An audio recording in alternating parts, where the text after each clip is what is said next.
Joe Biden gave the traditional pre-Super Bowl interview to Norah O'Donnell. A couple of things. Take a look at this. Is this social distancing or what? This is more than social distancing. This is Emperor Joe Biden in the palace. Who social distances like that? Quite frankly, nobody, not even Joe Biden. Who remembers when he won the election? Let's take a look at that. When he celebrated with his family, when they flew in from all over the country, hugging and kissing. I understand the hugging and kissing, but that's pretty tight in these days of COVID. November 2020? Yeah, COVID was a thing back then.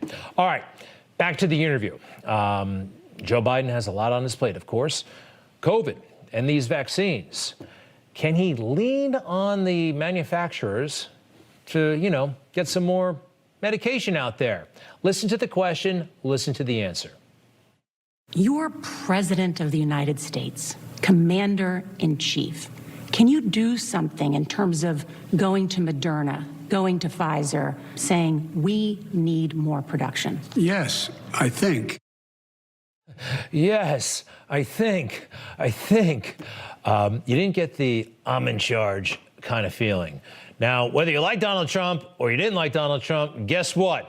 He was in charge, and he wouldn't be, I think I can call Moderna. I think I can call Pfizer. He was calling them up hundreds of times a day, pushing him to get that vaccine. And you know what? It really, really worked. Hey, real quick, about that social distancing, it was such a display. Emperor Joe Biden, what do they do for Donald Trump?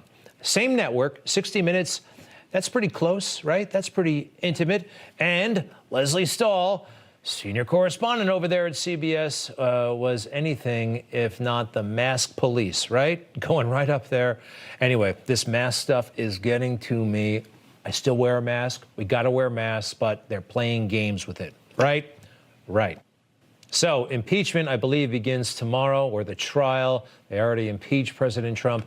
We know it's a joke. We know he's not responsible for what happened on Capitol Hill. He specifically said, march peacefully and patriotically. We all heard that, right? And by the way, if he really did break the law, they could charge him in D.C. court. They could, but he didn't, so they can't, all right? The thing is a joke. They've been lying about so much, including, by the way, that 5 people died on January 6th, 2021. It's not true. Only one person died on that day. You know who it was? The unarmed woman, Ashley Babbitt. Unarmed woman shot and killed by Capitol Police. We've heard very, very little about that case. And you know what? That bothers me. So a quick preview of some of the evidence we are going to see this week.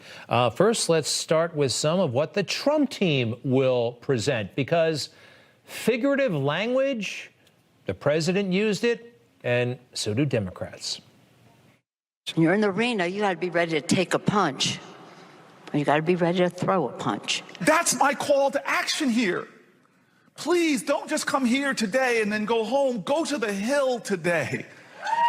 Get up and please get up in the face of some Congress people. If you see anybody from that cabinet in a restaurant, in a department store, at a gasoline station, you get out and you create a crowd.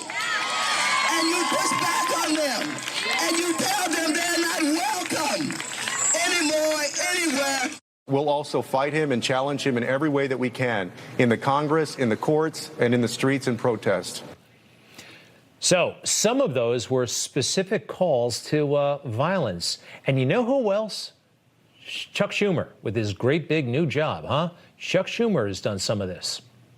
Tell you, Gorsuch, I want to tell you, Kavanaugh, you have released the whirlwind, and you will pay the price. I mean, what is he talking about there? It does not sound good. Both sides at times use pretty heated rhetoric. But I want to show you again, Donald Trump on January 6th did not say anything close to this stuff. He called for the opposite, peaceful stuff. I know that everyone here will soon be marching over to the Capitol building to peacefully and patriotically make your voices heard. I think it's an open and shut case. I think it's a silly affair, sad, not unifying, and Joe Biden really, look, I wasn't really counting on him, but he could have done a lot. If he called for Democrats to drop this bogus case, wow, that would have helped unify the country, right? Okay, but in a weird way, I'm kind of looking forward to this impeachment because this is straight down the middle. We all understand it. A riot, a speech. We saw what the Democrats did. This is not like a year ago, the phone call with the Ukrainian president, trying to follow that with all those crazy names, Shokan, Poroshenko. I got very confused during some of that, I will admit. And we never really heard the phone call. We got the transcript, and then they're talking about stuff. It got complicated. This is different. This is very easy, and it should be interesting. All right, folks, one thing I want to point out, and it's worth reading. Time magazine, yeah, the fake news, did something interesting. Some call it a confession, a wild profile of what Democrats and the left did to engineer their victory in November. They got working on it very early. Some say they're bragging about all the unfair stuff they did. There are a couple of quotes in the piece. Now, the piece is, they're pro-Democrat, but it's interesting. Let's go through it. A couple of interesting quotes. You tell me. America's decentralized election system could not be rigged in one fell swoop. That presented an opportunity to shore it up. And then they go through the details. It's almost like they were rigging it themselves. It's a fascinating piece. Go on, please. They needed to pay for postcards letting people know they could vote absentee or in some states to mail ballots to every voter. By the way, did you know that was happening? Mail ballots to every voter. That's not how you conduct elections, by the way. Jimmy Carter warned us about this. Couple more. In March, activists appealed to Congress to steer COVID relief money to election administration. Did you know that was happening? Well, you know what? Government didn't actually come up with enough money. I thought that COVID relief should have been for COVID relief. But who stepped in? Facebook. Take a look at this. I knew they were doing this, but to see it all summarized in one place, private philanthropy stepped into the breach. An assortment of foundations contributed tens of millions in election administration funding.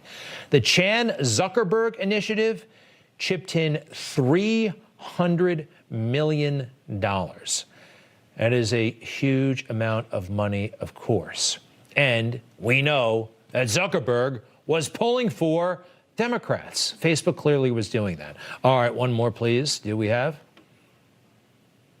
In the end, nearly half the electorate cast ballots by mail in 2020. Practically a revolution in how people vote. A revolution. About a quarter voted early in person. Only a quarter of voters cast their ballots in the traditional way. I don't know. I don't think we've heard the last of what the heck happened on November 3rd and in the run-up to it.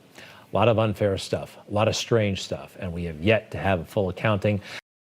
You just watched Newsmax TV, America's fastest growing cable news channel, now in more than 70 million homes. You can get Newsmax TV on your cable system or check your cable guide.